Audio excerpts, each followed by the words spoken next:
Bom, deixa eu me apresentar então enquanto isso. Meu nome é Fernando Gutierrez, eu sou professor do Instituto Federal de Brasília, lá no campus Recanto das Emas.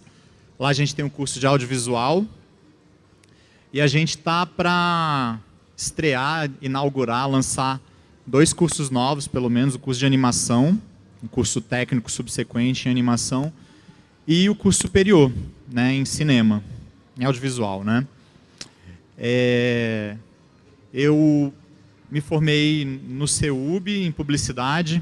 Antes disso tive passagem, fiz engenharia elétrica, acabei desistindo, depois de um tempo. Depois que eu me formei, eu fui fazer uma pós-graduação em computação gráfica 3D. Na época, assim, eu já era apaixonado por animação, isso faz muito tempo, né? E não tinha muitos cursos como tem hoje, assim, né? A profusão de cursos que tem, né? Material disponível no YouTube, na internet. Então a gente tinha que sair da cidade, assim, né? E aí vai ser disputa, né? E aí eu fui para São Paulo fazer essa pós-graduação lá no Senac. E depois que eu me formei, eu comecei a dar aula, né? Me chamaram para dar aula lá nessa pós-graduação e fui picado pelo bichinho, assim, da docência, né? E comecei a trabalhar em produtoras também, né? Trabalhei na Glass Cinema, na 44 Tunes. Aí, agora rolou. Na 44 Tunes.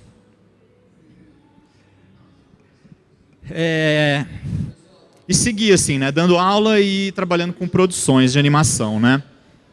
Então, eu dei aula lá no Senac de São Paulo, na Anhembi Morumbi. Fui professor substituto da UNB. Trabalhei um bom tempo no IESB, né? Nos cursos de cinema, jogos digitais e publicidade. E desde 2005, mais ou menos, eu atuo como animador, né? Realizador. Então, tenho os meus curtas, trabalhei sempre nos meus projetos, nos curtas-metragens.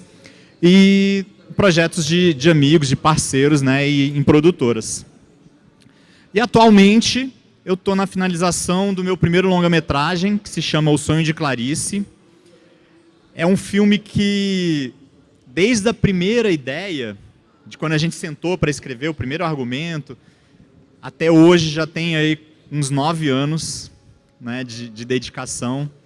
E aí aquela coisa assim, você manda o projeto para um edital, né, e aí ele bate na trave, aí você avalia, revê, ajusta, manda para outro, bate na trave, manda para outro. E a gente está já estamos em produção há 4 anos, né, assim, de começar para valer. Depois de escritas de roteiro, desenvolvimento, projetos, né, começamos há 4 anos e estamos na fase de finalização. O filme ele está hoje com 50% com a composição feita, né? Isso significa os cenários já pintados, já aplicados, as animações já finalizadas. 50% tem que colocar esses cenários pintados. E ainda tem algumas pequenas animações especiais que a gente está finalizando. Tá? E aí eu pego o meu filme como referência e trago aqui, né, esse tema games, VR e animação, entrelaçamentos entre o cinema de animação e jogos digitais. Porque, na verdade, assim, quando a gente fala de cinema de animação e jogos, são áreas que naturalmente são conectadas, né? Se a gente pega a parte de arte e de animação de um game, basicamente a gente está falando da mesma coisa, né, da parte de arte e animação para um filme. Claro que muda os tempos, às vezes, de animação. Num game, uma ação tem que acontecer rápido, senão... Imagina, um jogo que está fazendo uma ação que o personagem vai dar um golpe, né? Se ele fizer... aí ele já tomou uma porrada, né? Então as coisas, às vezes, são numa dinâmica que é mais rápida, assim, né? Na animação 2D, tem um pouco disso também. Porque quando a gente... Na época do Flash, né? Que começa a ter as animações mais fáceis, mais fáceis no sentido de mais práticas, tinha as trocas de mãos, né? Você tem uma mãozinha e você substitui a mão por outra, e isso tem que ficar fluido, você tem que disfarçar isso. Então os movimentos acabam sendo também mais rapidinhos para dar uma disfarçada, né? Então, assim, a conversa, né, entre animação e jogos é muito próxima. Então isso naturalmente faz parte do meu repertório, né? E aí, por volta de 2005, tinha um amigo, né, Carlos Eduardo Nogueira, e a gente pensa assim, vou falar disso aqui, que hoje já é uma coisa que é consolidada, né, no nosso fazer, mas na época, em 2005, esse meu amigo ele desenvolvia render não naturalista, que era pegar umas conexões, assim, um gradiente, né, numa variação específica, um outro gradiente com uma outra variação, e um Phong, para quem manja de 3D, um Phong que é um shader, né, como que ele responde à luz, o Phong dizendo qual gradiente que entra. Esse gradiente não é uma textura fotografada, né? É uma textura que a gente chama de procedural, né? Feitas por parâmetros que são colocados ali.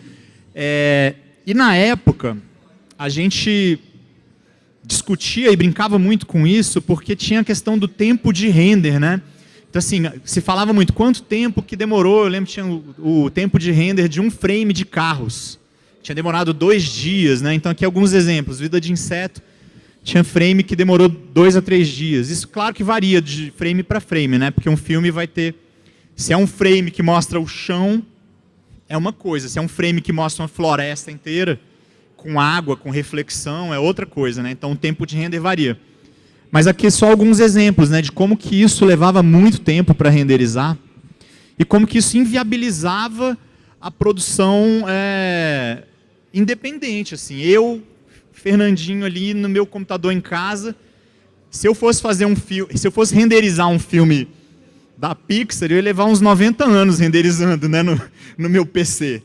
Então, era inviável. E a gente trabalhava essa lógica de um render não naturalista para escapar dessa tendência como uma estratégia de produção também.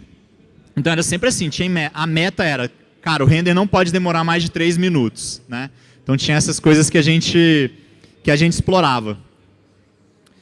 E no 2D, vou falar daqui a pouco, eu comecei a trabalhar estratégias do 3D para otimizar o processo de produção no 2D, tá?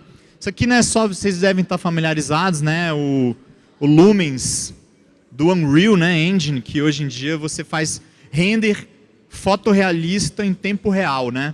Então isso, em 2005, era uma coisa inconcebível. Hoje, a tecnologia ela está a ponto de você conseguir produzir iluminação, Global Illumination e tudo mais, num tempo, usando o seu computador em casa. Claro, um computador um pouquinho mais robusto, mas você consegue fazer isso em tempo real. Então é possível hoje, com as tecnologias de games, fazer um filme, né? Ou seja, fazer ou seja o pré-vis, ou seja, fazer o próprio render, a tua própria cena você jogar no Unity e finalizar ela no próprio Unity ou no Unreal ou qualquer outra engine, usando a visualização em tempo real. Ou seja, escapando do render, né? Usando o render ali da placa de vídeo. Isso é um caminho, né? E é um caminho sem volta, mas tem algumas questões, assim, né?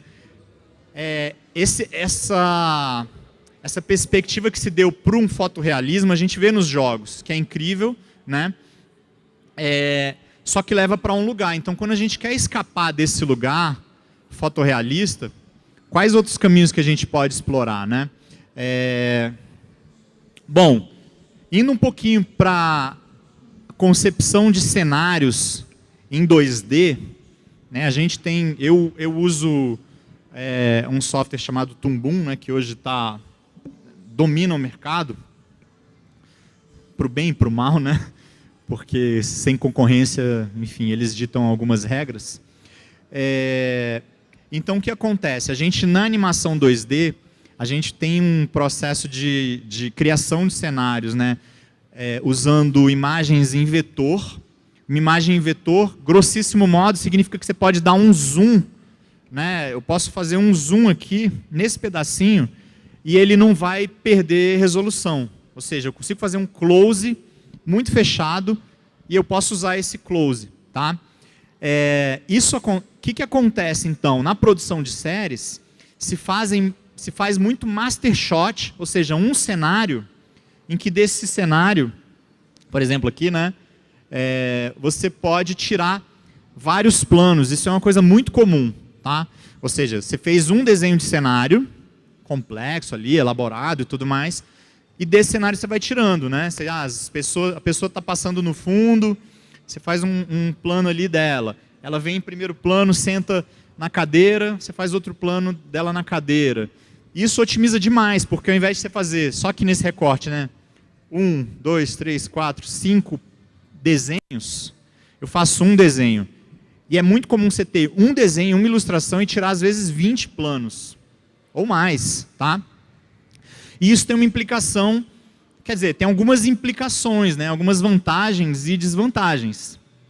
Vantagens, eu acho que de cara barateia, né? Deixa mais barato e aumenta a produtividade.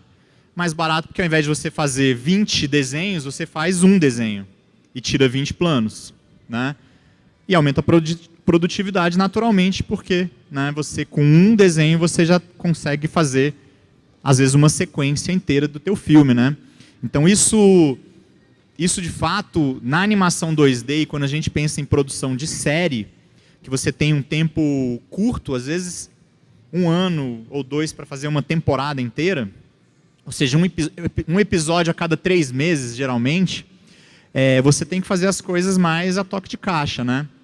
E isso agiliza muito. Agora, uma desvantagem,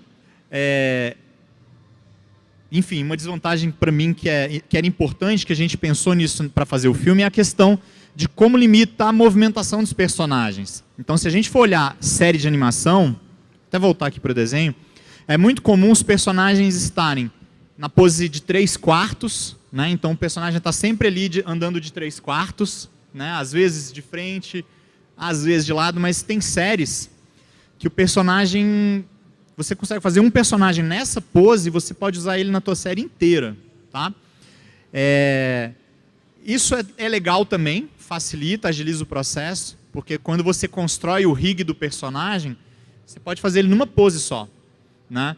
Ou seja, só na de 3/4. Normalmente você faz um personagem de frente, 3/4, de lado, 3/4 de costas e de costas, né? Cada pose que você faz é um setupzinho que você faz do começo ao fim. Então, se você faz ao invés de 5, é mais rápido também, né? Só que uma desvantagem ou limitação é a questão do enquadramento. Por mais que vocês tenham um close, um plano mais fechado, o personagem sempre está meio que de frente, é uma coisa mais teatral, sabe? Então ele tá a câmera sempre na posição ali da 4ª parede, né?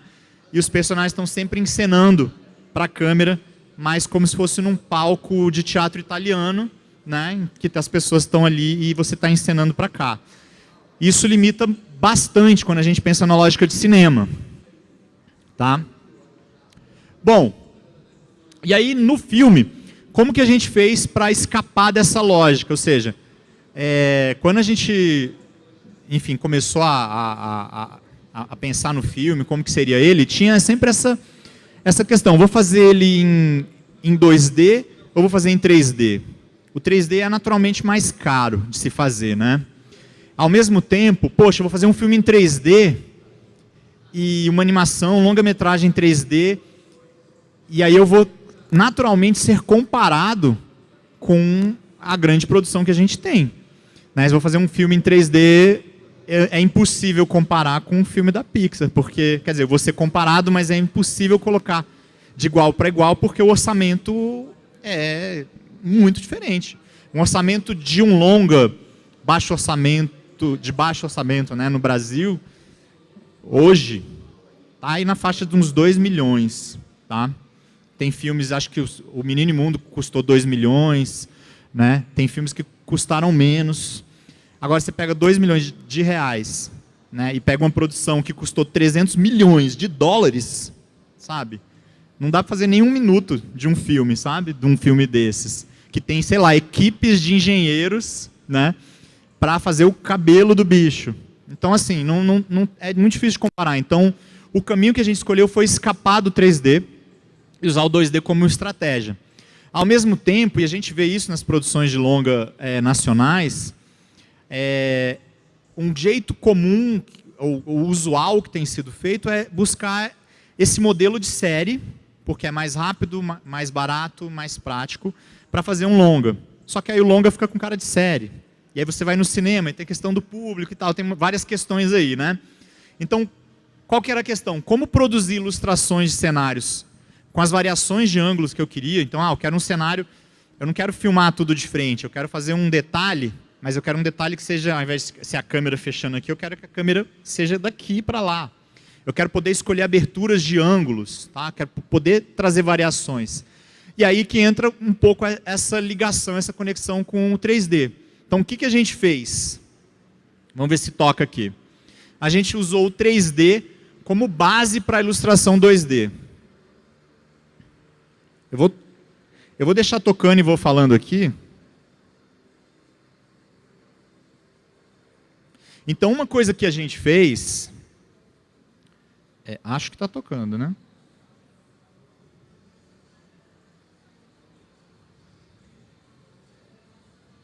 Tá.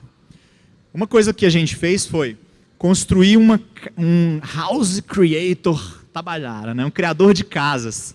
Porque assim, poxa, eu vou construir uma cidade em 3D. Vou até pausar aqui.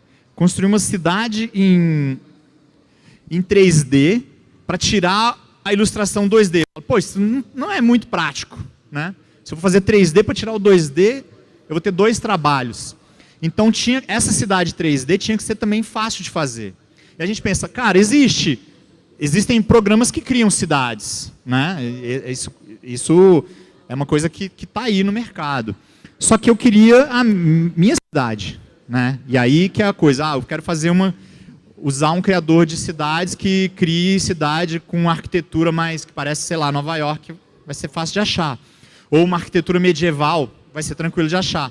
Agora, poxa, eu queria que fosse uma arquitetura que lembrasse alguns lugares. Vila Tele Brasília, Cruzeiro Velho, Guará, Recanto das Emas, né? São lugares que eu transito e transitava, assim.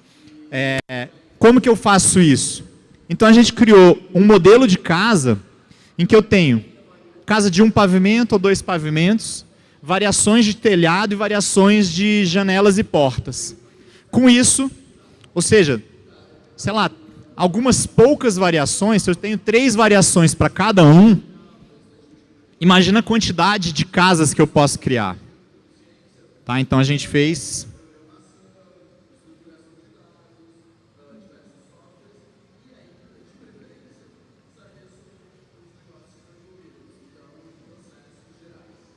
Deixa eu passar aqui, ó. Então eu ia mudando os parâmetros, ó, e aí ele ia fazendo esses ajustes. Então a gente gerava uma casinha, copiava, botava lá na quadra, né? Fazia outra casinha, botava. E às vezes uma casa assim, se você vira ela, já é outra casa, né? Então a gente usou isso como uma estratégia. E vocês veem que o modelo é muito simples. Então a gente texturizou, né? Fez uma textura, claro, né? A galera da ilustração mandou super bem, então fizeram as texturas de telhado, de parede, das portas e janelas. E foi isso. Feito esse processo aqui, ou seja, esse rigzinho que a gente chama, um rigzinho para construir casa, a gente ia tirando elas e ia colocando lá no cenário, montando esse cenário. Então, é aquela coisa, se a gente começar a bater o olho assim, ficar prestando bastante atenção, a gente vai ver que tem várias coisas que se repetem.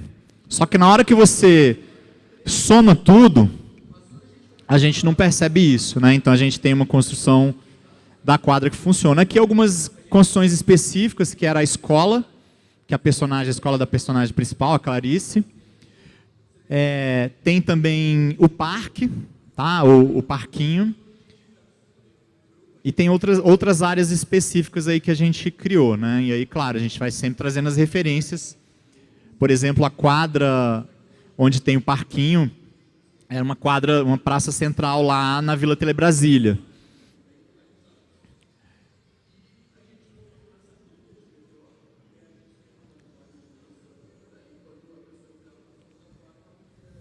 Não. Aqui é a escola, aqui era um estacionamento, aqui é o parque. E tem mais para frente a casa da Terezinha. E aí, ó, um detalhe. Opa, pulei. Deixa eu voltar aqui rapidinho.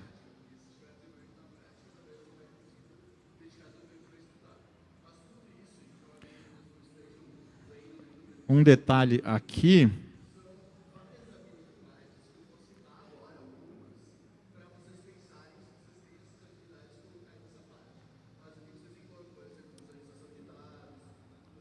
Ah, já foi. Aí a gente fez também um modelo 3D da carroça, tá?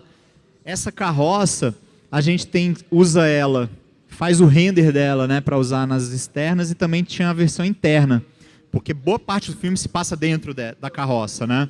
Então a gente modelou ela internamente para poder tirar os planos, tá?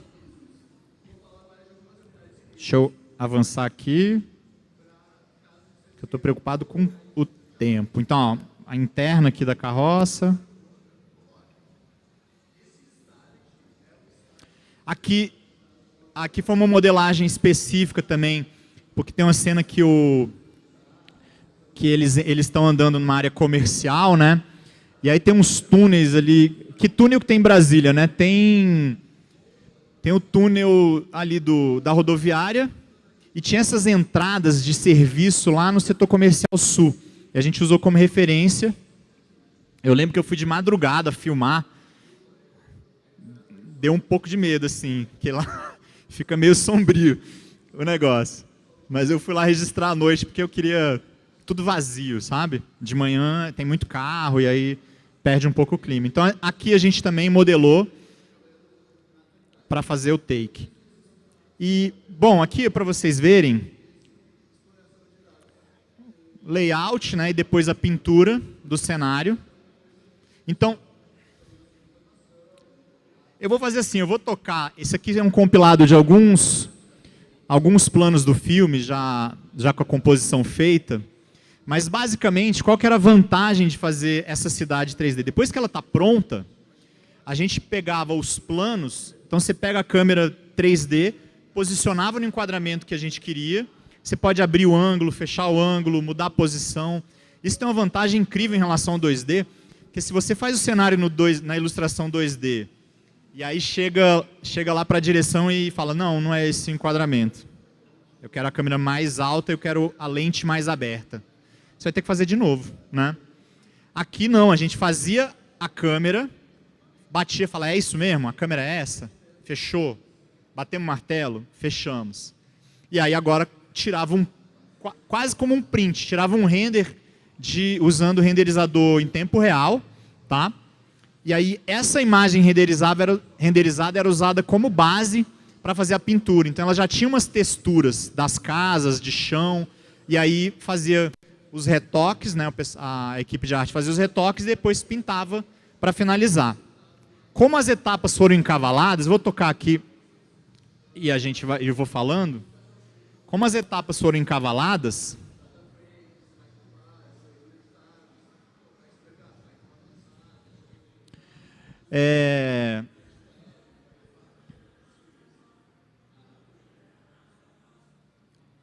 a gente começou a animar personagem só com layout do fundo, tá? Só com a imagem cinzona.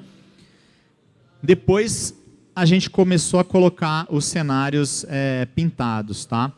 E os personagens, tem um outro detalhe, os personagens no filme eles têm textura.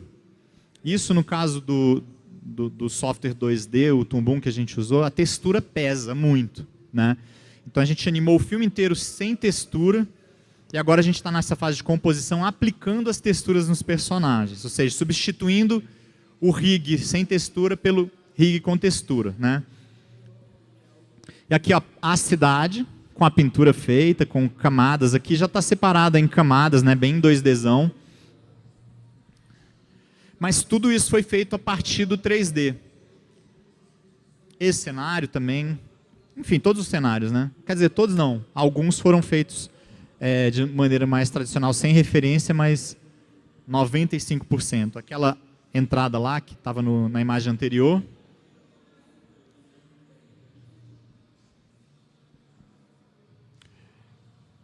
E aí o que acontece? O filme, ele tem 650 planos, esse filme, esse longa, né?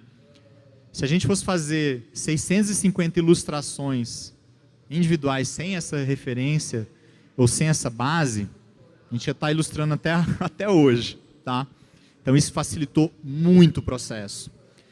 A gente tem reaproveitamento de planos, obviamente, só que é da ordem de uns 50 planos. Então tem 600 planos originais. Isso permitiu que a gente tivesse um look que, pelo menos enquanto intenção, né, escapasse do que comumente a gente vê em produção de série, tá? Eita, desculpa aí. Quebrando aqui o equipamento. Beleza. Tem mais um tempinho, deixa eu avançar aqui.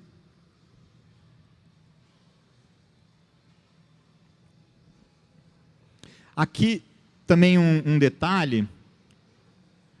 A carroça 3D, a gente fez um rig dela em 2D, ou seja, a gente tirou, fez vários renders de cada pedacinho da carroça, nas várias posições, nos giros dela, para criar uma carroça 2D, a partir da carroça 3D. Fala, cara, mas qual o sentido disso? Porque o 3D, ele deixa impregnado, ele tem uma digital que é do 3D, né? Então a gente queria, de fato, que ele não tivesse essa cara, ou seja, quando a gente girasse a carroça, que ela fizesse travada mesmo, sabe? Para ser 2D, tá? Então essa carroça que está já aqui no programa 2D, ela vem de um render pecinha por pecinha do 3D, tá? Isso também deu uma estética, deu uma cara legal também pro filme, né? Deixa eu mostrar aqui um pedaço que separo tudo. Então aqui a gente tem o giro da carroça, 360. Né, o braço aqui a gente está, inclusive tem uma estruturinha de K, né, que a gente fez. Mas ó, são todas pecinhas separadinhas, tá? Feita a partir daquela carroça 3D. E aí é isso, tem o trabalho de pré-produção, obviamente, trabalho para fazer isso, mas depois que está pronto também, vai embora, né? Deixa eu abrir aqui mais uma.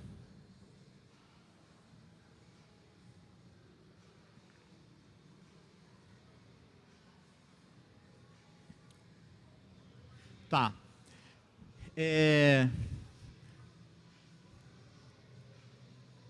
Aí uma referência, eu falei lá no começo, né, que esse meu amigo, em 2005, ele falava dos renders não naturalistas, né, e uma referência que eu trago aqui é de um filme chamado Tekonkinkrit, que eles fizeram um cenário 3D, e a gente faz o nosso cenário 3D muito inspirado em como eles fizeram. Só que aqui no caso as cenas elas têm esse 3D muito evidente. Os carros são 3D, né?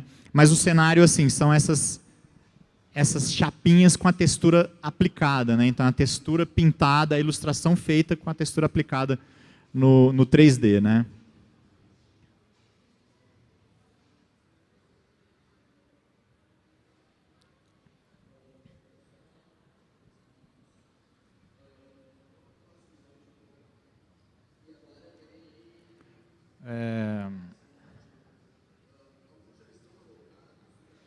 Aqui, né? Eles construíram essa rua. Tem modelos 3D, carros, personagens e tal, mas é tudo assim. Pegou a ilustração e aplicou a ilustração no cenário. Tem uma cena do filme, que é o que eu vou mostrar a seguir, que a gente fez também desse mesmo jeito, né? Que era uma cena que tinha um movimento de câmera e a gente criou o cenário 3D a partir da ilustração feita previamente, tal qual, ou seja, o 3D tinha que ficar igual ao 2D, né? Então isso foi um desafio meu e da equipe de arte de deixar igual, né? E acabou que deu certo. Deixa eu mostrar aqui.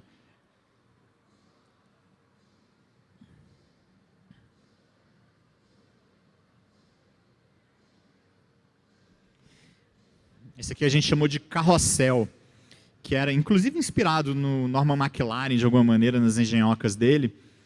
E se a gente pensar naquelas animações, né, de loop de repetição, a la Hanna-Barbera, então tem um cilindro gigante em que fica girando, né? Então essa coisa é um loop eterno, a gente pode deixar isso girando eternamente. E da mesma maneira, tem um grupo de 6 ou 7 prédios de cada lado. Esses prédios, a gente girava ele 90 graus, já virava um outro prédio, né? E aí, basicamente, a gente fez essa rua comercial, né, partindo dessa ideia. Dá para ver que a luz, ela não é uma luz, né? É uma textura, né? O poste é uma textura. Os cabos de energia tiveram que ser modelados, né, por conta do movimento da perspectiva. Se fizesse a chapinha 2D em perspectiva, ia ficar evidente, né? Então, esse teve que modelar. E os prédios, eles estão em L, na verdade. A gente modelou, quer dizer, nem modelou, são 2 chapinhas e aplicou a textura, né? Se a gente vira do lado oposto, a gente não vê nada, tá? E aí eu queria dar vou usar esses meus 6 minutos aqui restantes para encerrar a minha apresentação. Eu queria abrir para perguntas e também trouxe aqui o VR, se alguém quiser experimentar, e falar um pouquinho de como que esse 3D que foi feito de cenário, o 3D da carroça que foi feito, pensado para criar as imagens 2D, como que eles podem ser reaproveitados, né? Então, assim, a gente tem a cidade toda modelada 3D. Tenho a carroça 3D, né? A gente pode tranquilamente, meio caminho andado, para de repente desenvolver um game, por exemplo, de divulgação do próprio filme, né? Claro que o que eu vou apresentar para vocês aqui é uma...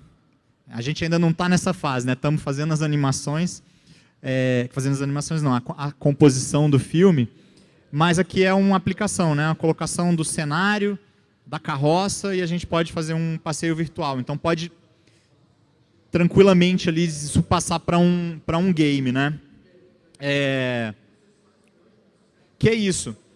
Aqui no caso, estou com um cenário aqui no Unity, aquele mesmo cenário do carrossel, a carroça inserida aqui, né? E aí a gente pode pensar na lógica de jogos, né? Eu posso pensar no jogo que minha imaginação permitir, né?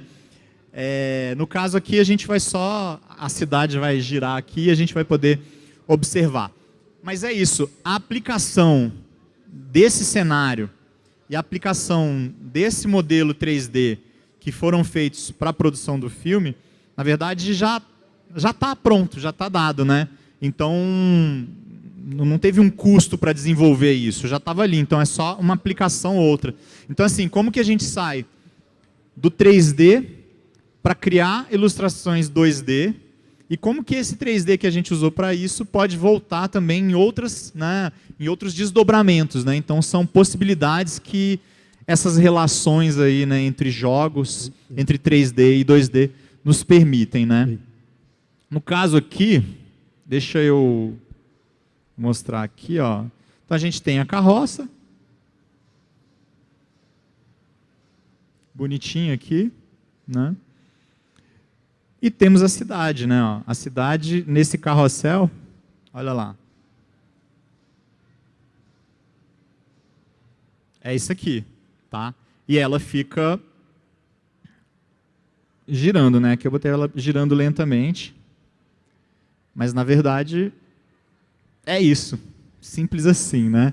E se a gente olha as texturas da cidade aqui aplicadas, ó, vou pegar aqui um prédio aqui, ó. Olha só. O prédio é um L, né? Se a gente olha a cidade aqui por trás, ó, inclusive a gente não vê, né? Então é como se fosse uma cidade cenográfica de faroeste, alguma coisa do tipo, né?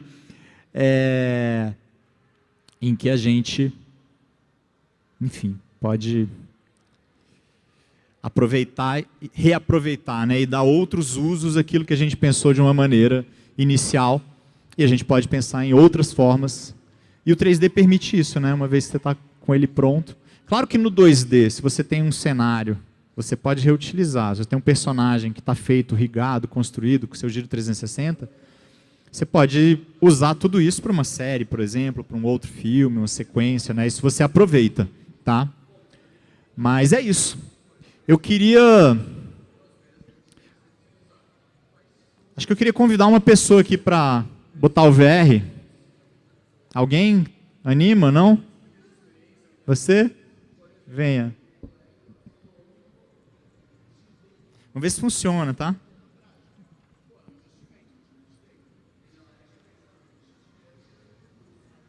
Será que tá frouxo? Tá, né? Puxar o cabelo secreto.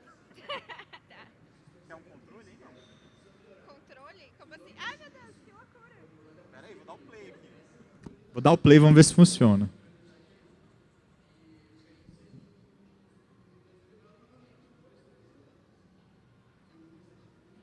Vou mover você, não cai não, tá? Tá. Deixa eu botar aqui pra trás. Ai, você bateu minha cabeça no poste.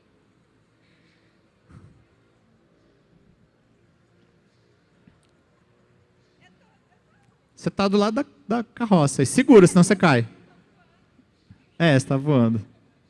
Pronto, segura aí, ó. Na barra. Na barra. Na barra? Aqui? É. Não, eu tô brincando. Deixa eu segurar aí. Você tá me trollando. Não, mas é sério, como é que... Toma aqui, ó. Pega o controle aqui. Aí tem esse seu polegar, bota nesse botãozinho aqui, você vai para esse aqui, para frente e para trás. Tá. Aí você pode entrar na carroça. Ai, gente, que legal. Isso aqui pra quem tem um... Olha aí pela janela. Isso aí é bom para quem tem labirintite, né?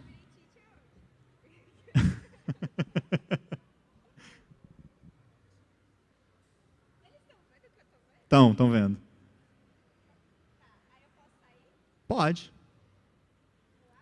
Acho que foi, né? Ah, você quer voar? Voar, não sei se dá para voar, mas pode sair. E aí, tipo, isso aqui é um... Isso é um loop, é um protótipo do protótipo, né? Só para a gente pensar em possibilidades. Aqui eu só peguei o cenário, peguei a carroça e apliquei, coloquei numa engine, no caso aqui Unity. Vê que não tem, né, céu, uma coisa está bem simplificada, só para a gente pensar em possibilidades, né? Então, daqui para um desenvolvimento de um jogo, claro que envolve toda a programação, um monte de coisa, mas em termos de cenário, em termos de modelo 3D, a carroça tem rig, então é só fazer as animações dela, que ela já vai estar funcional, né? Então, e aí no caso, ó, como o cenário, você está olhando para trás, né, as casinhas desaparecem, o cenário ele funciona nesse caso só numa direção. É isso. Muito massa. Tá, vamos. Voltar à realidade. Bom, se alguém depois quiser testar, tá? Então é isso, gente. Queria abrir para perguntas. O que tiver. Acho que você pode botar o microfone. Ah, tem um microfone ali.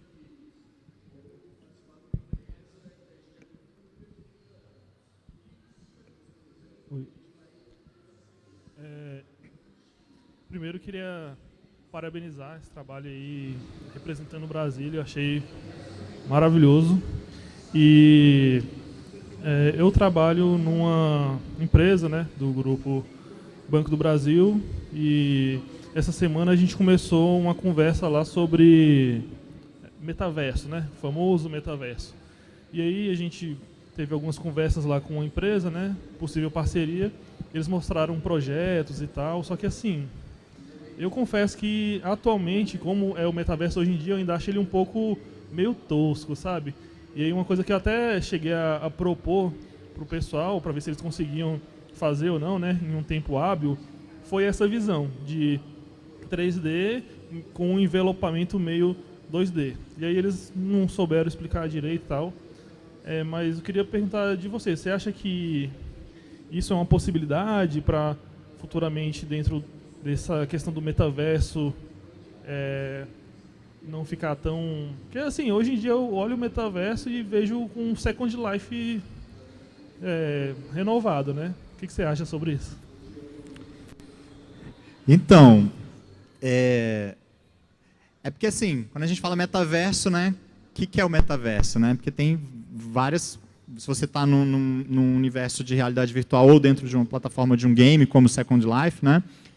Em que você está com outras pessoas, isso é um metaverso. Claro que o óculos VR, por exemplo, ele funcionando de maneira autônoma, ele tem... Me avisem do tempo, tá, gente?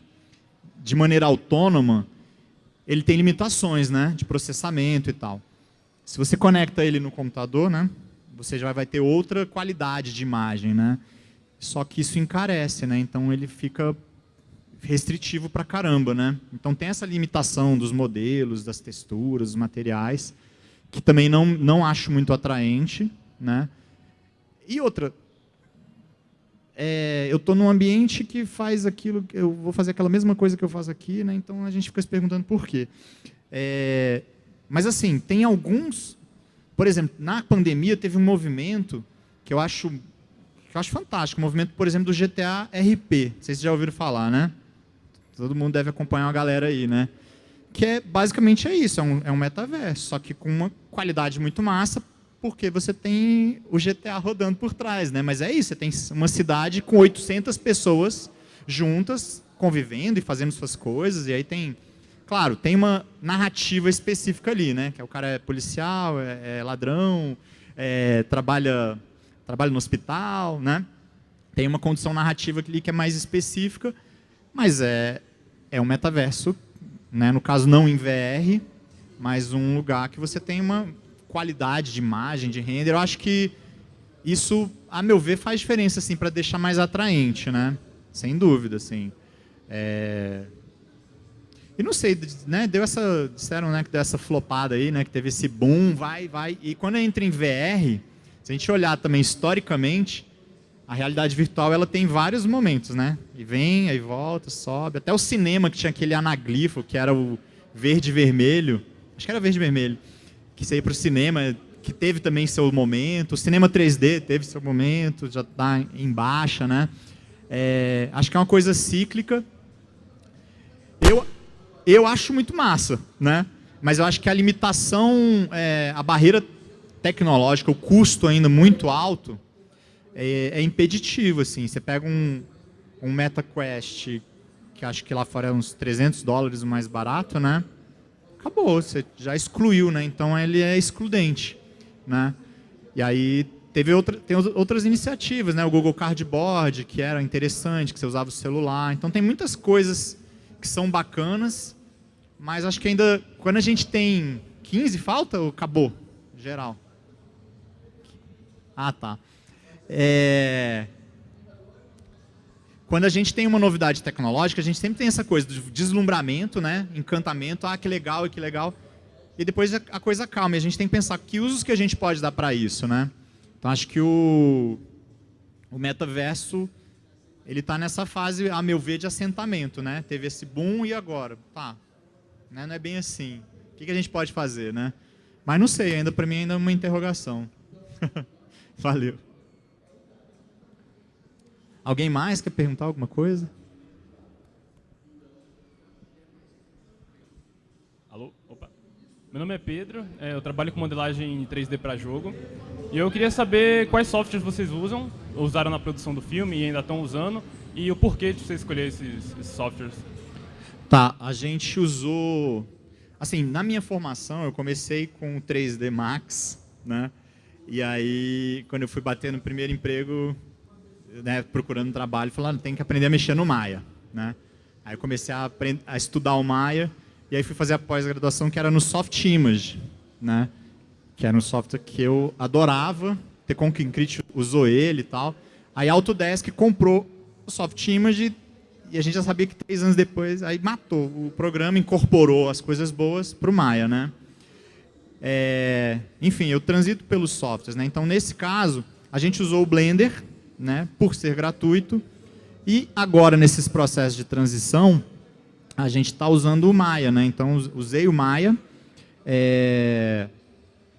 por ter familiaridade com ele também, né? Então no Blender tinha outras pessoas envolvidas que estavam fazendo, né? E acabei transitando assim. Mas basicamente isso, assim. Acho que hoje em dia, em termos de qual software que você usa? Eu uso Blender, uso Substance Painter, Unity, Unreal. É isso, né? Hoje em dia, antes, né, quando eu falei, você tem que aprender o Maya. Quando você entende, né, a lógica de construção que está por trás, claro que você tem um período de adaptação de um software para outro, né? Mas a lógica tá por trás, que está por trás é a mesma, né?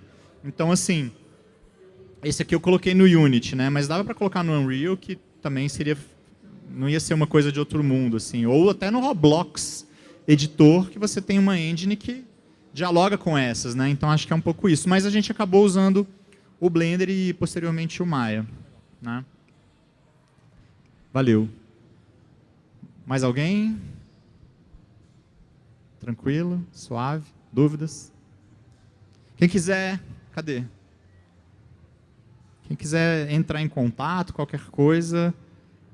Cadê meu PowerPoint? Pode acessar aqui meu Instagram ou meu canal do YouTube. Lá no canal do YouTube eu costumo postar muito material de animação 2D no Tumbum, né? Apesar de ter essa formação no 3D e tal. Tenho dedicado aí material, conteúdo de animação 2D. Então, quem quiser, segue lá, tá? E é isso. Obrigadíssimo pela oportunidade aí. Qualquer coisa, tô na área e a gente conversa. Valeu, gente. Obrigado.